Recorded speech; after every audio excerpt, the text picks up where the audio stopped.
আজকে লক্ষ লক্ষ কোটি টাকা পাচার করে বিদেশে পার করেছে এবং 100 বছরেও এই ঋণ শোধ হবে না। বাংলাদেশের মানুষকে ধুকে ধুকে পেমেন্ট করতে হবে। দীর্ঘ 16 বছর আমরা ছিলাম নির্যাতিত, নিষ্পেষিত। বাংলাদেশের মানুষ ছিল একটা কারাগারের মধ্যে। কেউ সত্যিকারের কারাগারে গেছে, কেউ বাইরে থেকেও কারাগারে ছিল, কিন্তু কথা বলতে পারত না।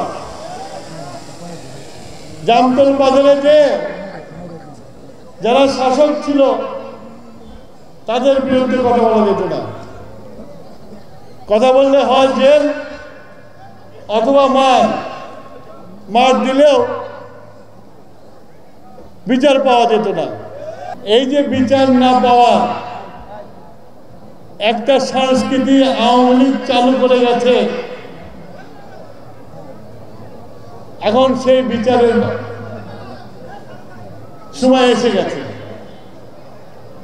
এখন প্রত্যেকটি অপকর্মের আওয়ামী লীগ যে অপকর্ম করেছে প্রত্যেকটি অপকর্মের বিচার এই দেশের মাটিতে হবে, সিরাজগঞ্জের মাটিতে হবে, কেউ নিস্তার পাবে না।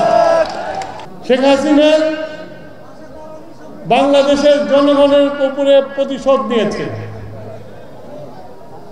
আজকে লক্ষ লক্ষ কোটি টাকা পাচার করে বিদেশে পার করেছে এবং 100 বছরেও এই ঋণ শোধ হবে না। বাংলাদেশের মানুষকে ধুকে ধুকে পেমেন্ট করতে হবে।